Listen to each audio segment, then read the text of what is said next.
Bismillahirrahmanirrahim. Assalamualaikum warahmatullahi wabarakatuh.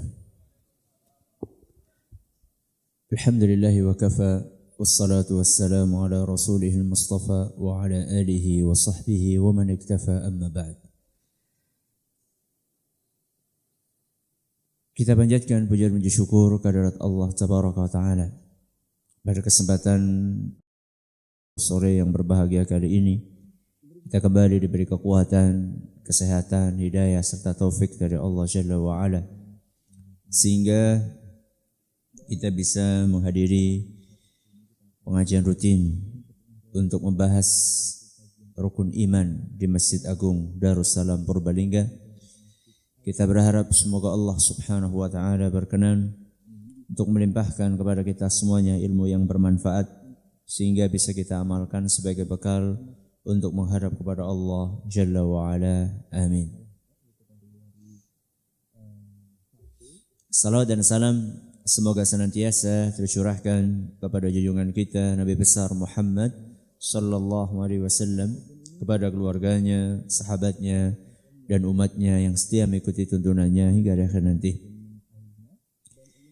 Sebelum kita memasuki tema hari ini, ada permohonan dari salah satu Ustadz Masjid Agung Purbalingga, yaitu Ustadz Ahmad Bunyamin, untuk didoakan karena sore ini jam 5 beliau akan menjalani operasi. Kita doakan mudah-mudahan operasi tersebut bisa lancar pelaksanaannya dan beliau bisa segera pulih seperti sedia kala dan bisa berdakwah kembali di Masjid Agung Darussalam Purbalingga dan Purbalingga pada umumnya. Allahumma amin. Seperti yang sudah kita janjikan pada pertemuan yang lalu, bahwa hari ini kita akan membahas rukun iman yang kedua. Hari ini kita akan membahas rukun iman yang kedua, yaitu iman kepada para malaikat. Iman kepada para malaikat. Sudah dapat makalahnya? Ini makalah kemarin ya? Iya.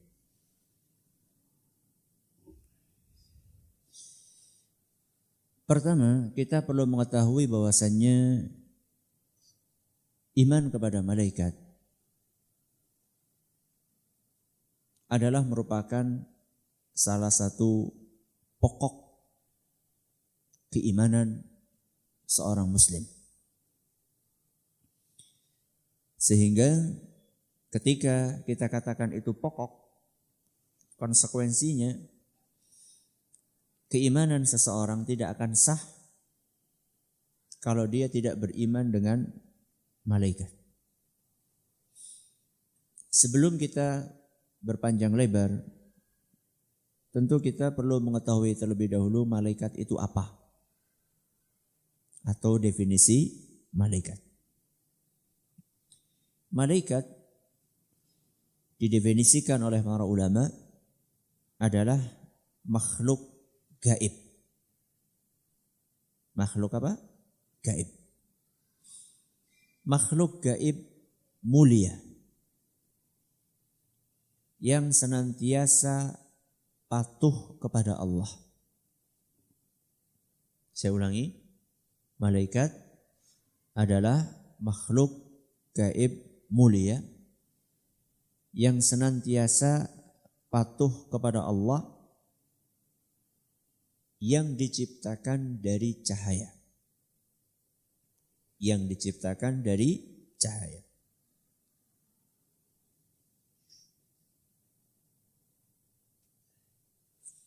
Makhluk gaib.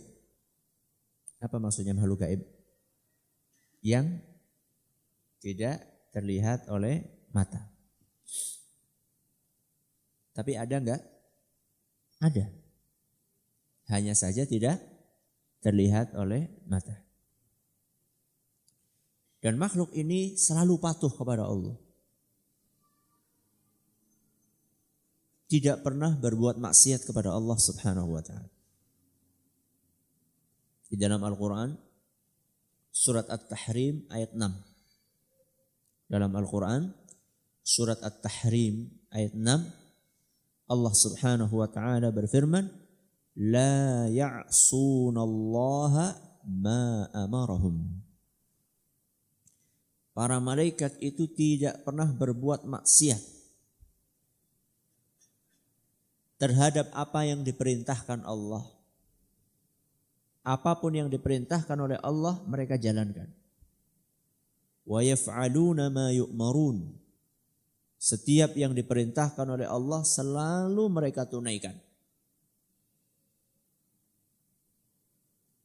Kita ulangi definisi malaikat, makhluk gaib, mulia yang senantiasa patuh kepada Allah dan diciptakan dari cahaya.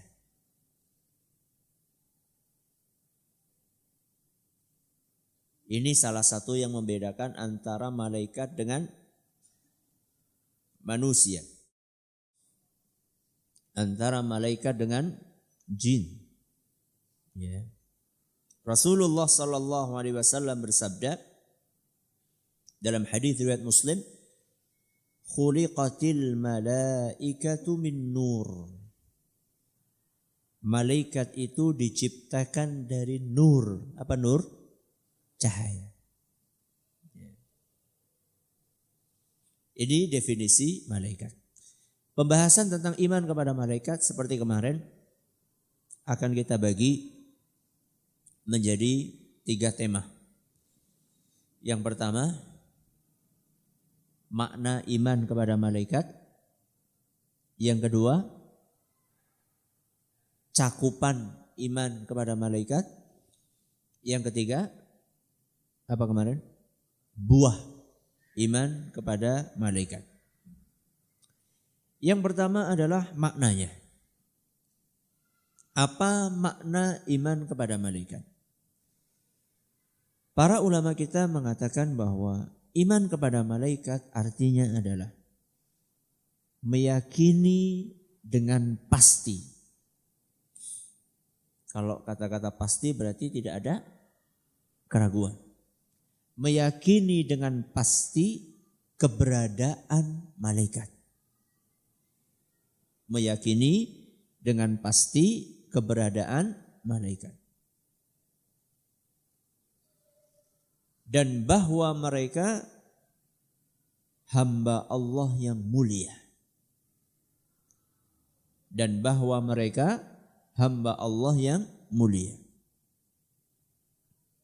Serta memiliki karakteristik khusus. Memiliki karakteristik khusus yang disebutkan dalam kitab dan sunnah. Yang disebutkan dalam kitab dan sunnah. Saya ulangi.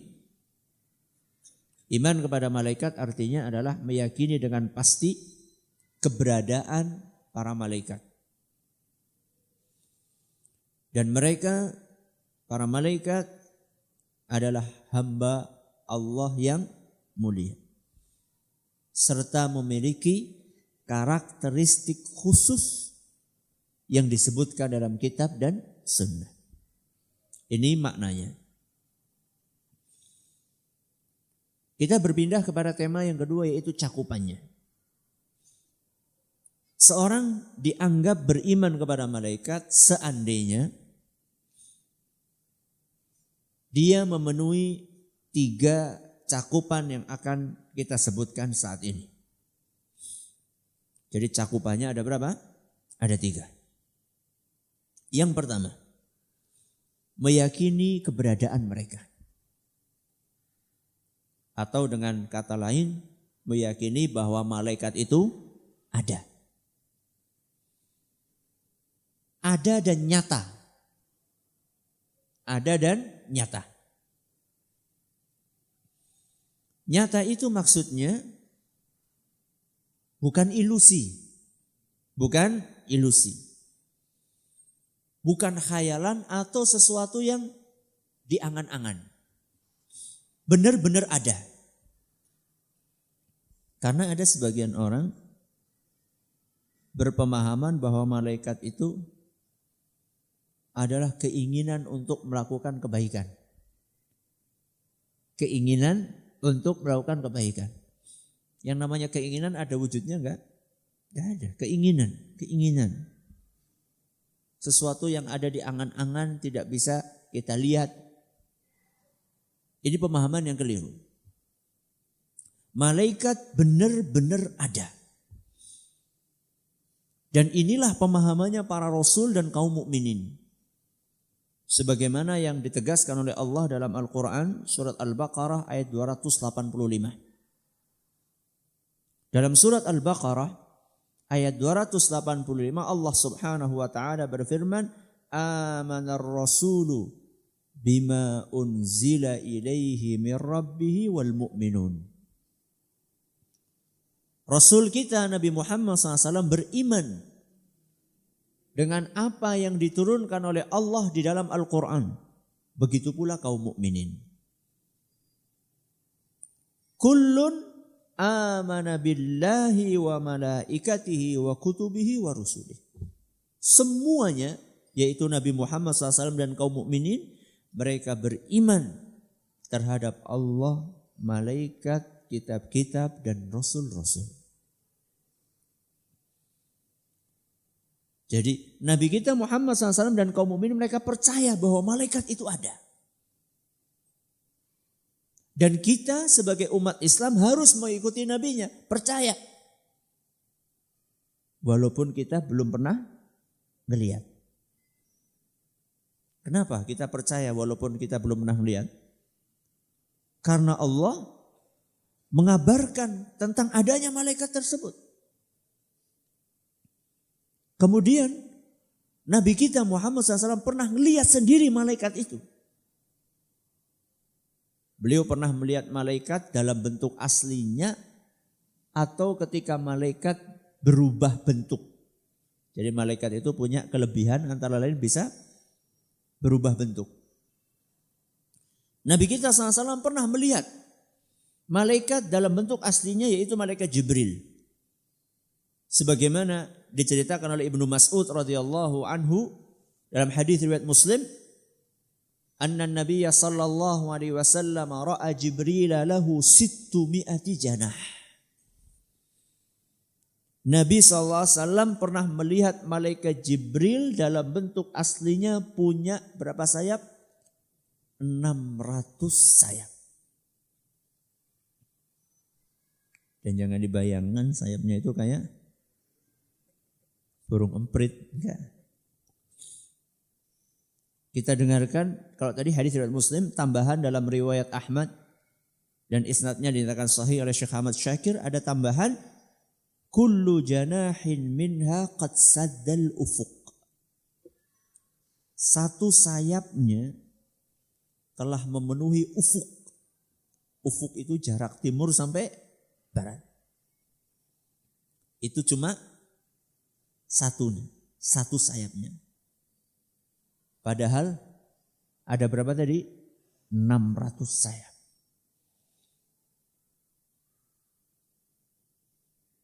Di dalam Al-Quran juga diceritakan. Ada manusia-manusia istimewa pernah melihat malaikat. Contohnya Maryam. Siapa? Maryam. Pernah melihat malaikat Jibril ketika malaikat Jibril berubah penampilan seperti manusia.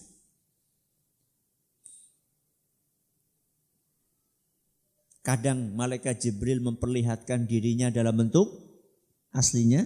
Bentuk aslinya tadi punya sayap berapa? 600. Kadang-kadang malaikat Jibril berubah dalam bentuk manusia. Diceritakan dalam Al-Quran surat Maryam ayat 17. Surat apa? Maryam ayat 17. Jadi ceritanya Maryam itu beliau ingin menyendiri dari keluarganya. Maka beliau menyendiri di Baitul Maqdis. Kemudian beliau tutupi ruangannya dengan kain. Ketika beliau di situ beribadah, tahu-tahu muncul manusia. Diceritakan dalam surat Maryam ayat berapa tadi? 17. Fatamassala laha basharan sawiyya.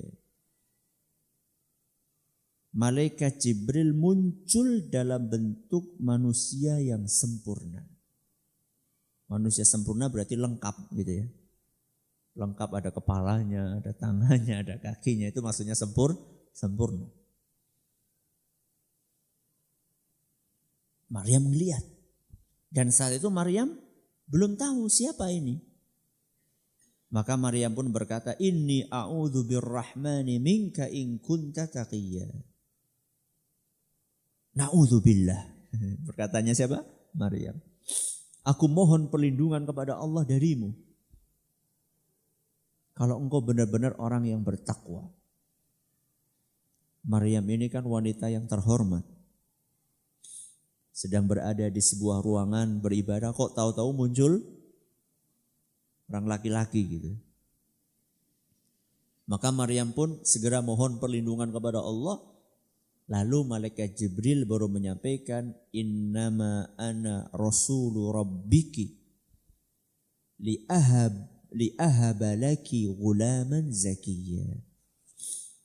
Gak usah khawatir, aku ini utusannya siapa? Allah. Aku datang untuk ngasih kabar kepadamu bahwa kamu akan dikaruniai anak. Siapa anaknya Maryam? Isa. Maka kemudian terjadi diskusi antara Maryam dengan malaikat Jibril. Gimana saya punya anak, saya gak punya suami. Selanjutnya dijawab oleh Jibril dan silahkan dibaca sendiri dalam surat Maryam.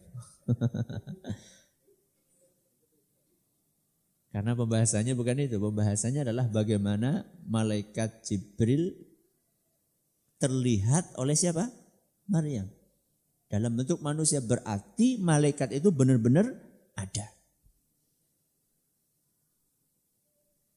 Dan siapapun yang tidak mempercayai keberadaan malaikat, maka dia telah tersesat.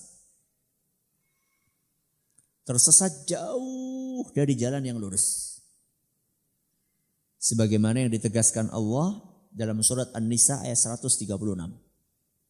Surat apa? An-Nisa ayat 136. Di situ Allah Subhanahu wa taala menegaskan, "Wa may yakfur billahi wa malaikatihi wa kutubihi wa rusulihi wal yaumil akhir." Barang siapa tidak percaya dengan adanya Allah, malaikat, kitab-kitab, rasul-rasul dan hari kiamat, faqad dhalla dhalalan ba'ida. Sungguh orang tersebut telah tersesat sangat jauh. Maka ini adalah cakupan yang pertama. Apa? Meyakini keberadaan malaikat. Meyakini bahwa malaikat benar-benar ada. Cakupan yang kedua. Meyakini bahwa malaikat hamba Allah. Meyakini bahwa malaikat hamba Allah. Ketika kita meyakini bahwa malaikat hamba, maka konsekuensinya hamba itu tidak boleh disembah. Itu konsekuensinya.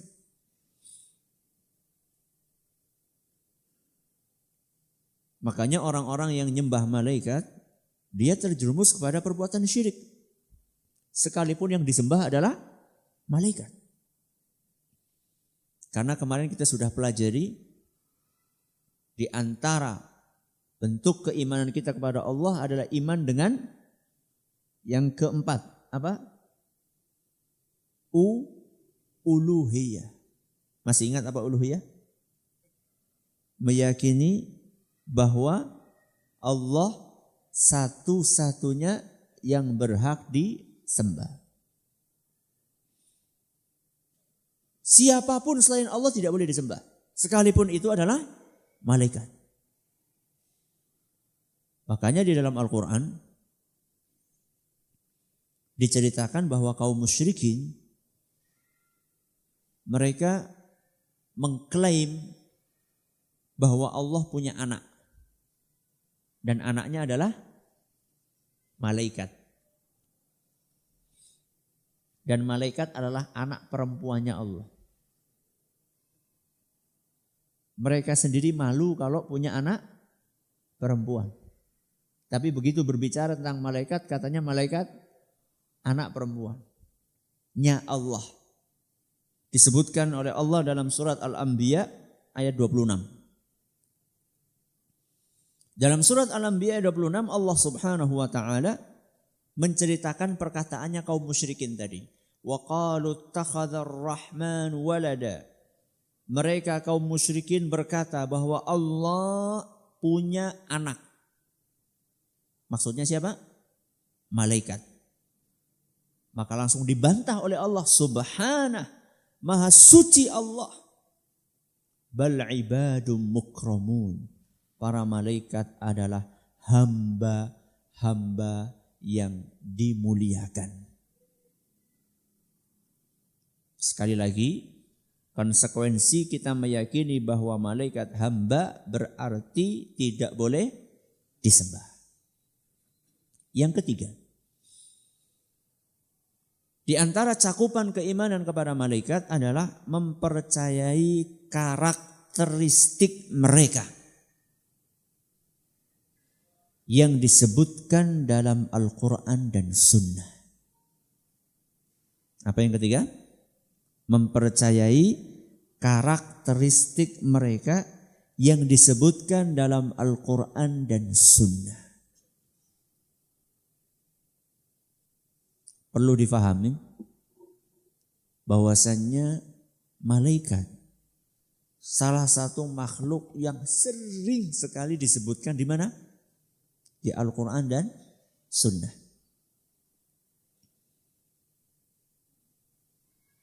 Bahkan beberapanya disebutkan sebagai judul surat Al-Quran. Apa? As-Saffat. Apa? As-Saffat. Ya. Artinya malaikat yang berbaris-baris.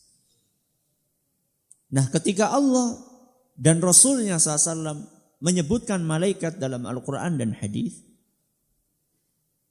banyak dijelaskan di situ karakteristik. Kenapa saya pakai kata karakteristik? Supaya mencakup satu nama, dua sifat, tiga tugas. Jadi ketika saya pakai kata karakteristik itu mencakup namanya, terus apa?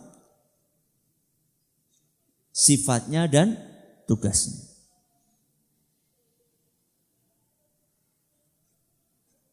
Kalau disebutkan secara detil, maka kita imani secara detil. Kalau disebutkan secara global, maka kita imani secara global. Contoh misalnya nama.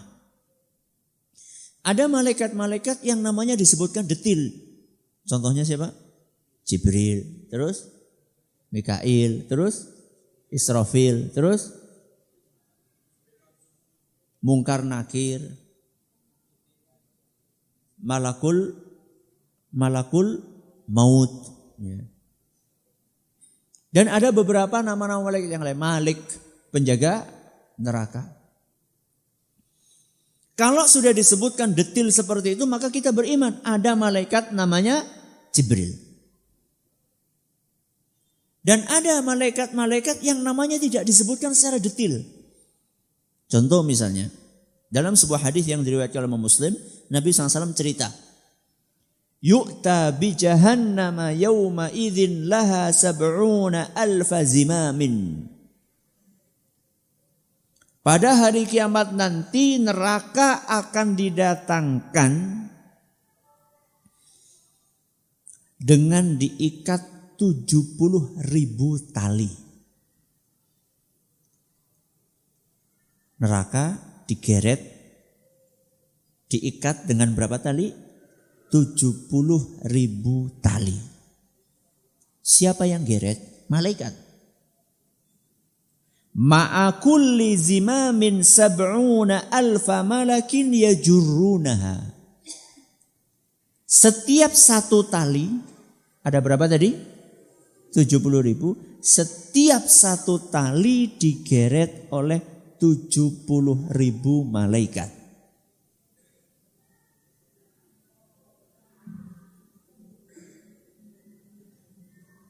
Berapa malaikat?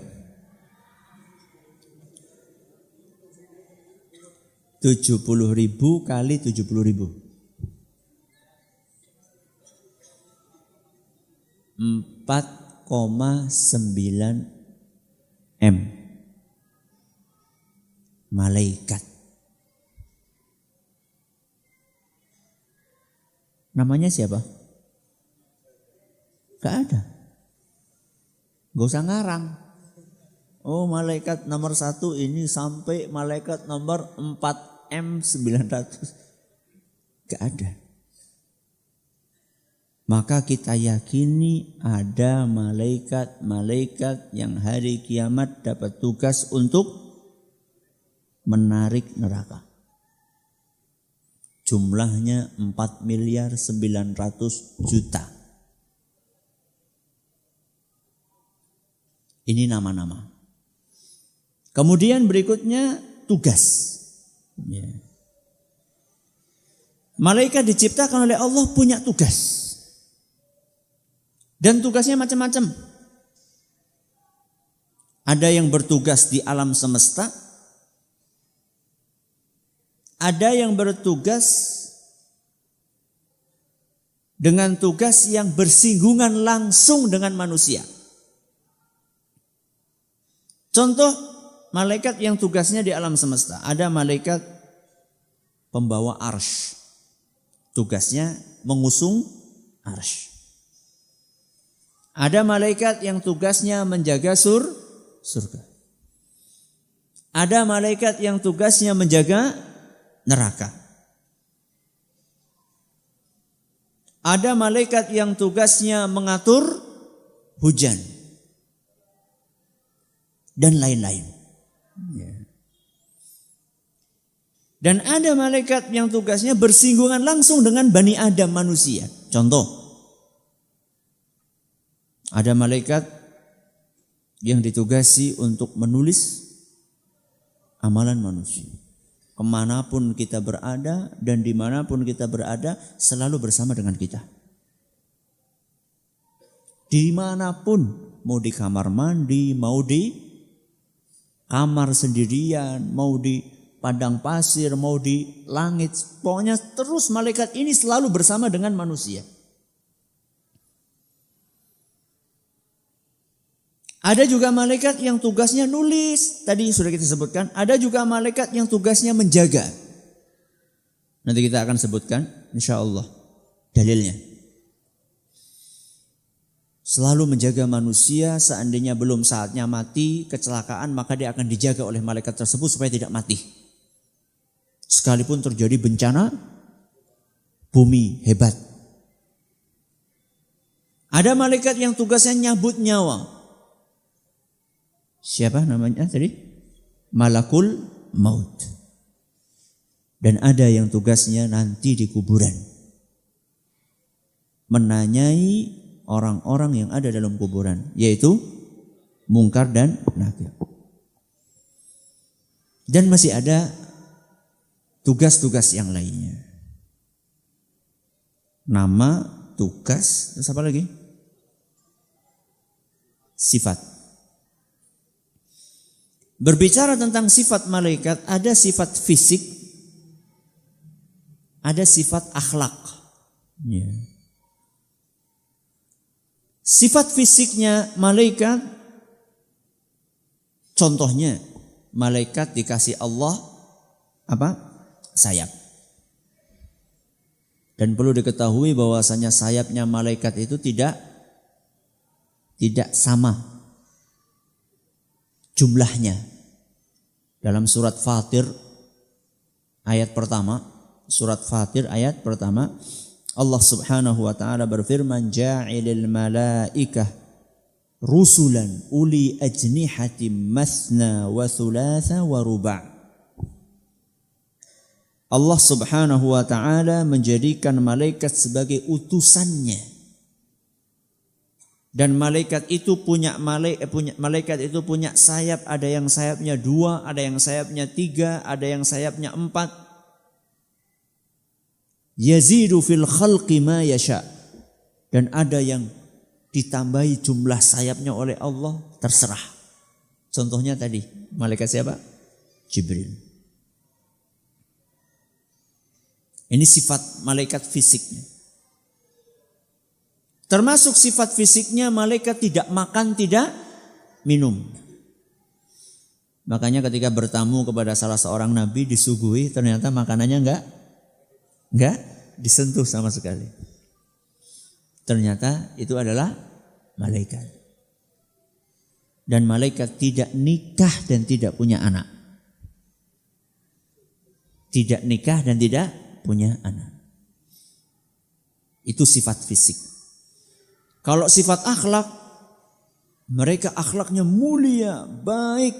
Tadi kita sudah sampaikan di muka, mereka malaikat tidak pernah berbuat maksiat kepada Allah Subhanahu wa taala.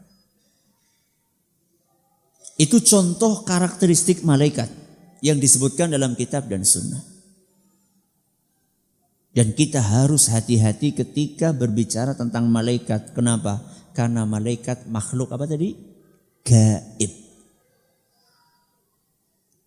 Ada sebagian orang ngarang-ngarang tentang malaikat.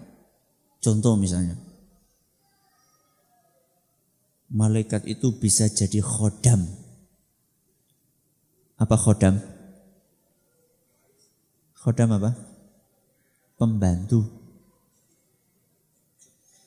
Siapa yang pengen punya khodam malaikat, maka harus bayar mahar. Ke siapa bayarnya?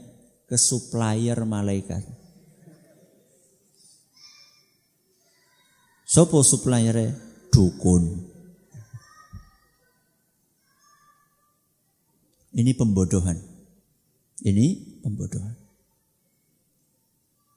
Gak ada malaikat yang tugasnya jadi apa? Pembantu. Pembantunya menungsa maning. Gak ada. Ya. Kalau pembantu berarti bisa disuruh-suruh. Dan yang bisa nyuruh malaikat cuma Allah. Ya. Apalagi biasanya kalau sudah punya khodam, mintanya apa? Tolong kayak duit tepak anu di colong gue tak tuyul gue. Jadi itu bohong. Ya. Bohong kalau misalnya ada orang ngaku jualan apa tadi? Khodam malaikat. Bohong, enggak ada itu. Ya. Karena tidak ada pekerjaan malaikat namanya khodam, itu tidak ada. Lagi pula yang bisa memerintahkan malaikat cuma Allah Subhanahu wa taala. Jadi malaikat itu makhluk gaib. Gak boleh kita bicara asal-asal, gak boleh. Harus ada dalilnya, Quran, hadis Nabi SAW. Ini cakupannya. Berarti cakupannya ada berapa? 3. Yang pertama, meyakini keberadaannya. Yang kedua, meyakini bahwa mereka adalah hamba Allah. Yang ketiga, mempercayai karakteristik mereka yang disebutkan dalam Al-Quran dan Sunnah. Inilah iman kepada malaikat. Terus kalau kita sudah beriman seperti itu, buahnya apa Ustaz? Di hadapan saya ada 4 contoh. Bukan hanya 4, tapi 4 ini cuma contoh buah manis beriman kepada malaikat. Yang pertama, ketika kita beriman dengan malaikat dan karakternya, maka buah yang pertama kita berusaha untuk meneladani kebajikan mereka. apa? Meneladani kebajikan mereka. Tadi kita sudah sampaikan bahwa malaikat itu tidak pernah berbuat apa? Maksiat. Maka berusahalah walaupun mustahil, karena manusia pasti melakukan maksiat. Tapi berusaha. Ya. Berusahalah untuk menjadi manusia yang baik. Para malaikat mereka punya kedudukan yang mulia di sisi Allah. Kenapa? Karena mereka adalah makhluk yang baik. Maka kalau kita ingin menjadi makhluk yang punya kedudukan di sisi Allah, jadilah makhluk yang baik. Ada malaikat yang tugasnya sujud terus. Mulai dari diciptakan sampai hari kiamat. Apa? Sujud terus. Ada yang malaikat bertasbih terus. Ada malaikat yang tugasnya berzikir, ada yang ruku terus.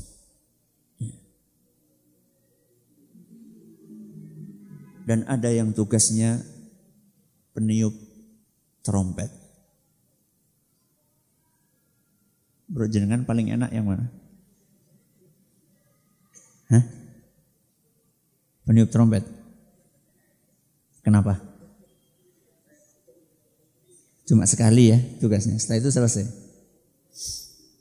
Kalau jenengan tahu bagaimana tugasnya malaikat tersebut, malaikat Israfil ya,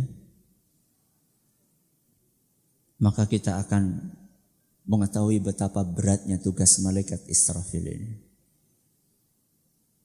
Karena semenjak diciptakan oleh Allah dan mendapatkan tugas meniup trompet, malaikat tersebut sudah siap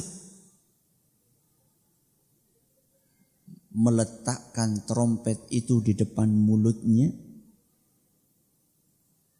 dan melihat ke arah Allah Azza wa Jalla, tidak lengah sedetik pun. Khawatir kalau lengah datang perintah Allah. Gimana? Mau kayak yang mana?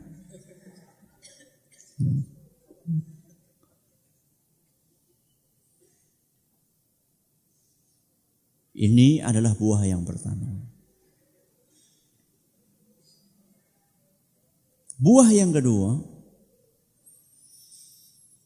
menghadirkan rasa syukur kepada Allah. Menghadirkan rasa syukur kepada Allah. Kenapa? Karena Allah sayang dan baik dengan kita.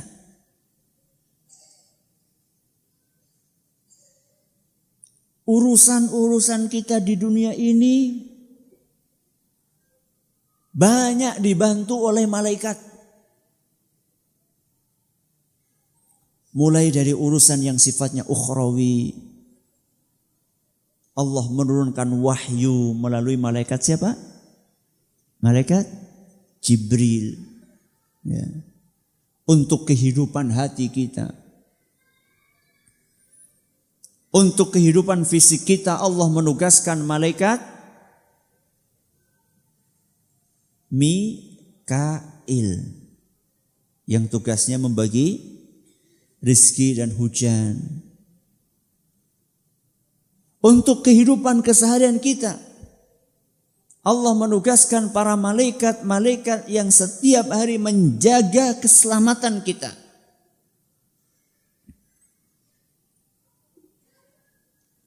In kullu nafsin lamma 'alaiha hafiz. Surat apa itu? At-Tariq ayat 4. Was-sama'i wat-tariq. Wa ma adra amat-tariq an-najmus tsakib. Terus apa? In kullu nafsin lamma 'alaiha hafiz. Setiap jiwa ada malaikat penjaganya. Apa tugasnya Ustadz? Sebagaimana yang tadi saya singgung di awal, tugasnya malaikat ini adalah menjaga Bani Adam. Seandainya belum saatnya mati, walaupun dia terkena musibah seberat apapun, dia tidak akan mati. Dia akan dijaga. Makanya jangan kaget kalau ada kecelakaan satu bis mati semua kecuali satu orang. Itu bukan karena dia sakti, mandraguna, otot kawat, balung wesi, bukan. Kalau di Indonesia biasanya kayak gitu, besoknya rame rumahnya itu. Pada ngalap apa? Ngalap berkah. Wah, ki wong sakti banget ki. Ya. Bukan karena dia sakti mandraguna, bukan. Tapi karena dia belum waktunya mati. Makanya dijaga oleh malaikat. Supaya tidak mati. Ya. Bencana bumi, ada orang tertimbun sampai berhari-hari ternyata masih hidup. Ya. Itu karena dijaga oleh malaikat. Dan belum saatnya dia, ajalnya itu belum tiba. Kisah nyata. Saya pernah punya dosen ketika masih kuliah di Madinah. Dia cerita tentang kisah yang beliau alami sendiri. Beliau cerita, suatu saat beliau naik mobil di jalanan. Mobil kecil.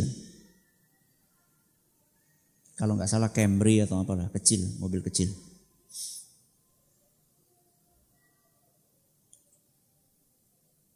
Di tengah jalan, dia tertahan lampu merah perempatan. Maka akhirnya dia pun berhenti. Begitu nunggu lampu hijau, dia langsung jalan. Tanpa sadar bahwa dari arah sebelah sana, itu ada kontainer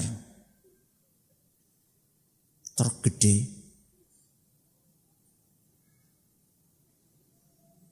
Yang sedang ngebut, gak pengen tertahan lampu merah. Karena begitu dia sedang ngebut-ngebutnya, di sini lampunya kuning. Dan dia gak pengen tertahan lampu merah. Maka begitu dia ngelihat lampu kuning, karena dia sudah terlanjur nginjek gas, mau ngerem kan sulit. Maka dia gaspol. Berarti kenceng-kencengnya, sedangkan ini baru jalan. Baru jalan berarti kenceng atau enggak? Enggak, baru jalan. Sedangkan di sana sedang pol-polnya ngegas, di sini baru jalan. Mak bres. Orang-orang yang ada di situ teriak semua.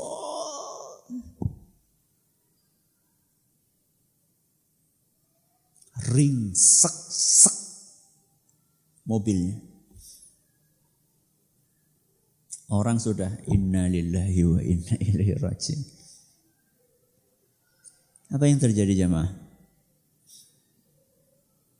Dosen saya yang di mobil itu cerita. Bukan cerita saat itu. Cerita ketika sudah, dia bilang, saya bingung ada apa saat itu. Belum sadar ada apa. Kemudian saya buka pintu sendiri. Agak sulit karena sudah ringsek, dia buka pintu sendiri. Kemudian dia ngeliat orang-orang pada apa? Pada terpana. Saat itu saya cuma lecet-lecet saja. Kemudian saya berangkat ke rumah sakit sendiri.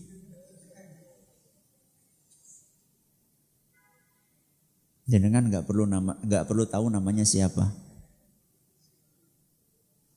Saya khawatir nanti, iku udah digoleti ki wong iki. Sakti mandraguna. Enggak, bukan karena sakti. Karena apa tadi?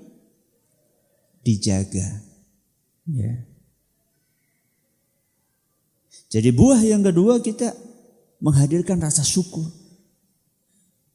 Bahwa urusan kita ini diperhatikan betul oleh siapa?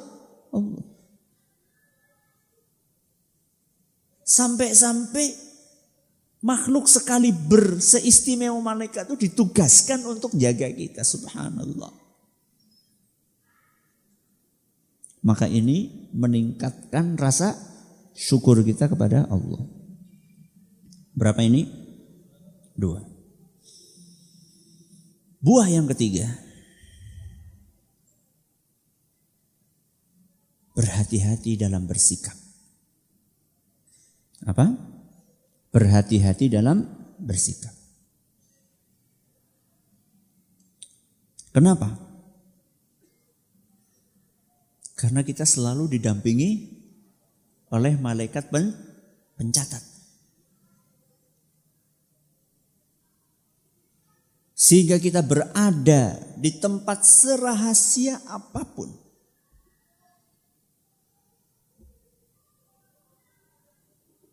Di tempat yang tertutup semuanya, ingat. Ma yalfidhu min qawlin illa waladaihi raqibun atid. Setiap ucapan yang terlepas dari mulut kita selalu ada raqibun atid. Malaikat yang siap untuk menulis sekecil apapun perbuatan yang kita lakukan. Baik maupun buruk.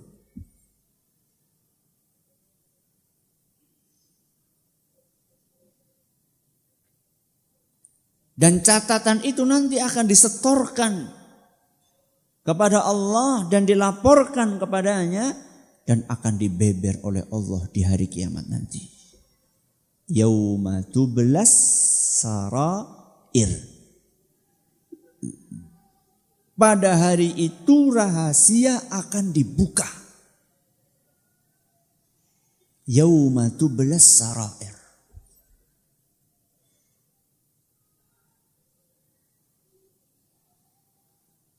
Entah itu rahasia yang baik maupun rahasia yang jelek.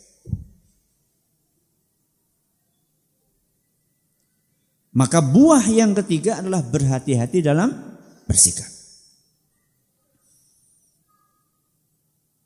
Termasuk berhati-hati dalam bersikap adalah kita tidak melakukan perbuatan-perbuatan yang mengganggu orang lain. Perbuatan-perbuatan yang menyakiti orang lain. Kenapa?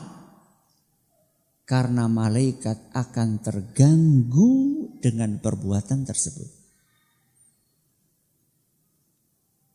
Jadi kalau kita melakukan sesuatu yang mengganggu manusia, yang terganggu enggak cuma manusia, malaikat juga terganggu. Dalilnya apa? Hadis riwayat Muslim. Di mana Nabi kita Muhammad SAW bersabda, "Man akala min hadhil baqlati as-sawmi wa qala marratan man akala al-basala was-thuma wal-kurras." Barang siapa di antara kalian baru saja makan bawang merah atau bawang putih atau daun bawang. Daun bawang itu apa? Muncang. Barang siapa baru makan barang-barang tadi, makanan-makanan tadi, fala yaqrabanna masjidana. Jangan sekali-kali mendekati masjid kami. Barang siapa baru makan apa tadi? Brambang, bawang, muncang. Ini makanan-makanan yang baunya menyengat, khas Apalagi kalau dimakan seger-seger. Ustaz apa ana wong mangan brambang seger-seger? Ana. Sate. Sambal sate. Itu kan ada brambang segernya kan, bukan brambang goreng. Kalau bawang putih apa? Sambal lombok uyah. Iya kan? Bawangnya apa? Mentah. Itu baunya itu menyengat.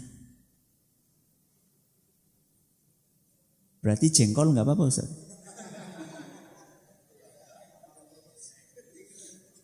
Pete berarti orang apa-apa Ustaz? Priwe? Enggak disebutkan oleh Nabi SAW. Wallahu alam enggak disebutkan, mungkin karena jengkol enggak dikenal di sana. Ya, wallahu alam. Ya, mungkin karena itu jengkol setahu saya di sana juga belum pernah nemu petani jengkol. Kalaupun ada jengkol itu impor. Masya Allah jengkol diimpor. Karena ada sebagian orang yang maniak jengkol. Ya. Fala yaqrabanna masjidana, maka jangan sekali-kali mendekati masjid kami.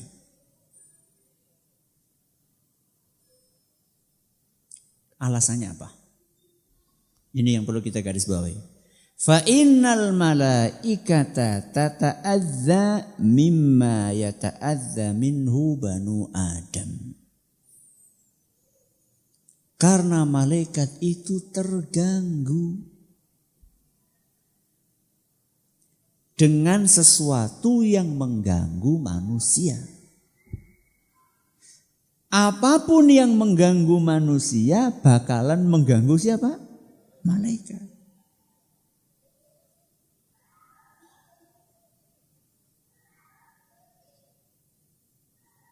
Berarti kalau manusia terganggu dengan bau jengkol, malaikat juga terganggu.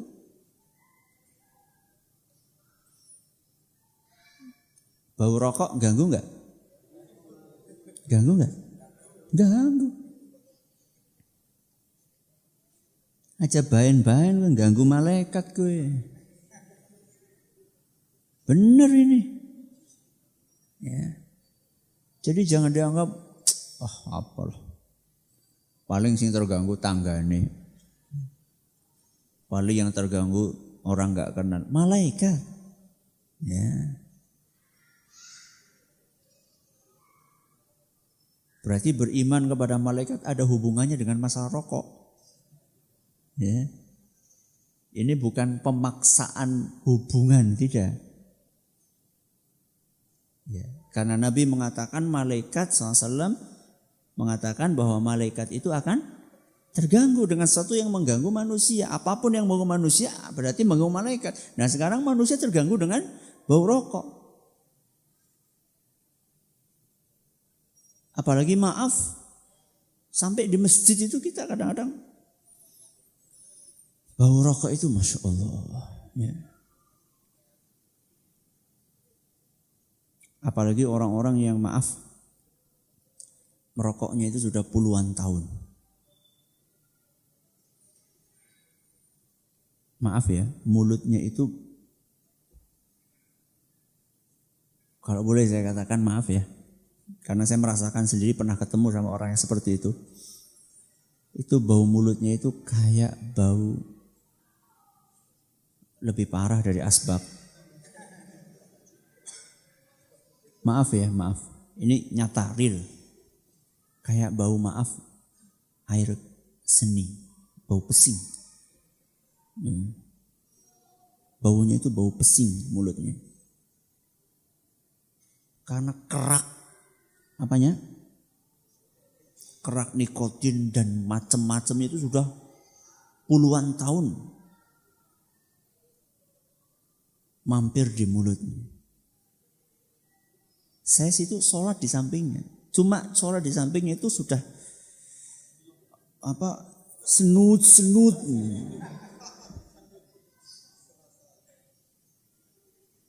apalagi istrinya. Saya nggak habis pikir gitu loh.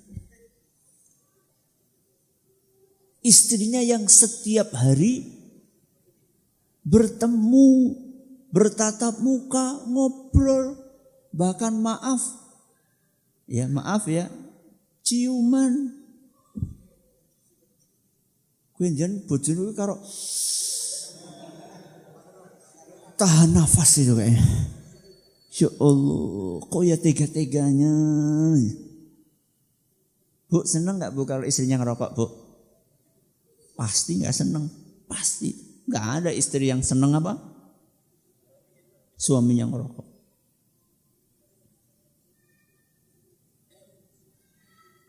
Para suami ada gak yang seneng istrinya ngerokok?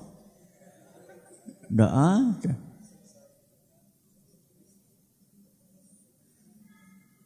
Pasti Anda akan marah-marah ketika menjumpai istrinya merokok.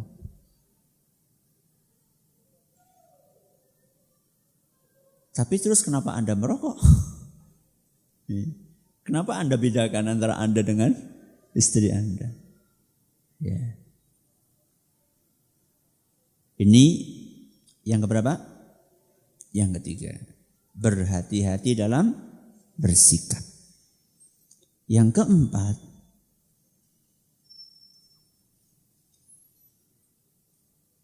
berusaha meraih doanya malaikat. Apa?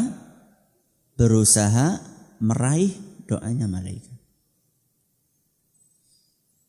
Jadi di antara kebaikan malaikat, malaikat kan sudah kita sampaikan punya sifat akhlak yang baik. Di antara bentuk kebaikannya malaikat, malaikat itu suka mendoakan orang-orang yang baik.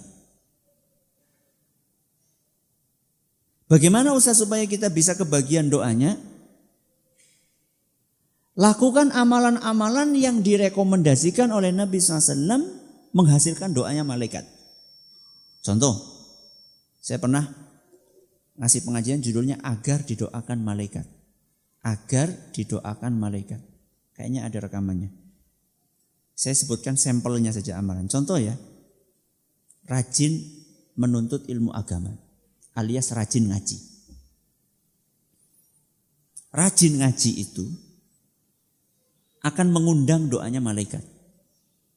Malaikat akan mendoakan orang-orang yang rajin ngaji. Dalam hadis riwayat Abu Dawud dan hadis ini nyatakan sahih oleh Imam Ibn Hibban, Rasulullah SAW bersabda, wa innal malaikata latadau ajnihataha ridhaan li talibil ilm. Sesungguhnya malaikat itu mereka meletakkan sayap mereka di atas tanah dalam rangka untuk menghargai orang-orang yang rajin menuntut ilmu.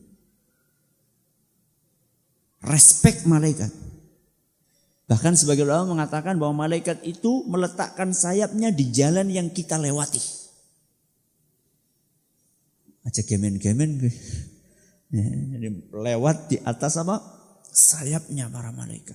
Sebagai bentuk penghormatan dan sikap respek mereka kepada orang-orang yang gemar menuntut ilmu. Terus kelanjutannya. Wa innal alima, orang yang berilmu, yang mumpuni ilmu agamanya, la yastaghfiru lahu man fis samawati wa man fil ardi hatta al-hitanu fil ma'. Orang yang berilmu agama akan didoakan oleh seluruh makhluk yang ada di langit dan yang ada di bumi, sampai ikan di dasar lautan pun mendoakannya. Makhluk yang di langit siapa? Malaikat. Berapa jumlah malaikat yang di langit? Dalam hadis riwayat Tirmidzi dan dinyatakan hasan oleh Syekh Al-Albani, setiap jarak 4 jari satu malaikat. Berapa? 4 jari. Jarak langit ini 4 jari malaikat satu, 4 jari malaikat satu, 4 jari malaikat satu. Berapa malaikat? Semuanya mendoakan.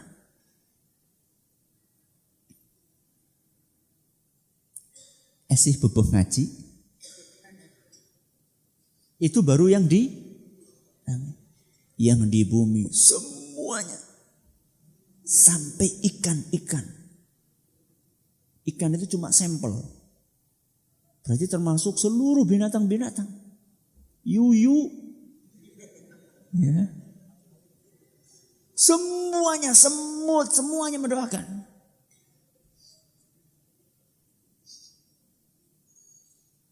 Jadi sebenarnya kalau kita pengen didoakan itu kita nggak repot-repot datang ke tempatnya ustadz, nggak apa? Gula, kopi, teh. Ustadz juga banyak dosanya kok. Doakan malaikat, ya. Tanpa bayar apa-apa. Yang penting mau apa tadi? Ngaji. Dalami ilmu agama. Dan masih ada yang lainnya. Ya, itu sampel saja. Masih ada amalan-amalan yang lain bisa dilihat di agar Anda didoakan malaikat. Kita ulangi. Jadi malaikat itu definisinya adalah apa? Makhluk gaib mulia yang selalu patuh kepada Allah dan diciptakan dari cahaya. Apa makna iman kepada malaikat? Meyakini dengan pasti keberadaan mereka, bahwa mereka adalah hamba-hamba yang mulia, memiliki karakteristik khusus yang disebutkan di dalam Al-Quran dan Sunnah. Cakupan iman kepada malaikat ada berapa? Ada 3. Yang pertama meyakini keberadaan mereka. Yang kedua meyakini bahwa mereka adalah makhluk atau hambanya Allah. Yang ketiga mempercayai karakteristik mereka yang disebutkan dalam Al-Quran dan Sunnah. Buah iman kepada malaikat banyak, antara lain 1, berusaha untuk meneladani mereka. Yang kedua, menghadirkan rasa syukur kepada Allah. Yang ketiga, berhati-hati dalam bersikap. Yang keempat, berusaha untuk meraih doanya para malaikat. Mudah-mudahan apa yang kita sampaikan bermanfaat buat kita semuanya. Terima kasih atas perhatiannya, atas segala kurangannya. Kita tutup dengan membaca Subhanakallahumma wa bihamdika asyhadu an la ilaha illa anta astaghfiruka wa atubu ilaik. Assalamualaikum warahmatullahi wabarakatuh.